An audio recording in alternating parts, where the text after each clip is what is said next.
Talking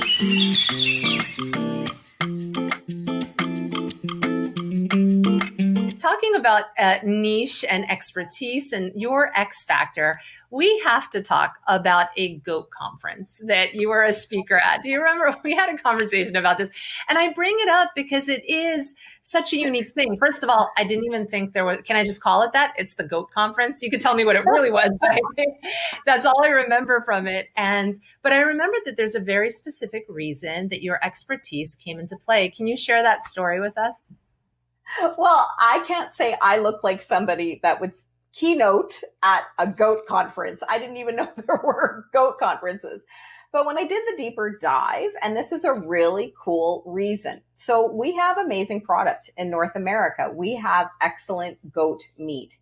However, but it's not necessarily a common eaten meat compared to, beef or chicken. It's not necessarily a North American type of menu item. However, it is a huge menu item for Greeks, definitely in parts of Europe, definitely in parts of Asia, India. It's a huge, beautiful type of meat to eat. It's actually even leaner. People, when you do the nutrient information, it's a lot leaner. So what was really cool was the Alberta goat producers, who have a huge potential, contacted me because they realized they had great product, but they didn't know how to get it specifically to market. They didn't know how to get it directly to the consumer.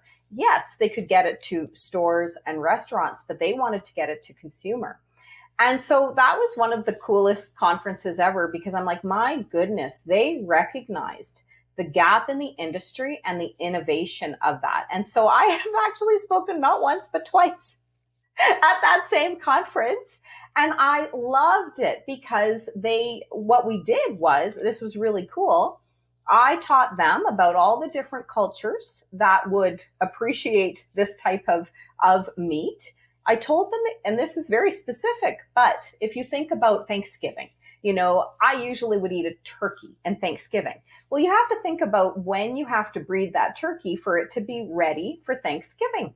It's the exact same as goat. You have to think about your breeding times and when do you need to produce it specifically for Eid, which is a celebration by Muslims that would eat the meat. So those are really, like, it was a very detailed, customized keynote, but couldn't have been more on point for that specific group. And that's what I try to do. A lot of sectors, real estate, huge one, because there's so many people that are coming from all over the world that want certain things in their homes. And how do we make sure that they get that if we're not familiar with what they would want? And so it's very customized. Doesn't cost a ton of money. It's just knowledge. Again, knowledge is power. So I love groups like that. I love groups that are just so innovative that they're like, we have great product. And oh my gosh, we have amazing product in North America. We have amazing skills. But how do we bring it to market? And that was sort of the gap. That's what I filled. So I was blessed and honored, actually, to be speaking at that conference, not once, but twice. I love that. So let's just really quickly talk about the spin on that. Was it similar? It was a different conference, another year, but the same kind of content, or you went into a deep dive in a different way?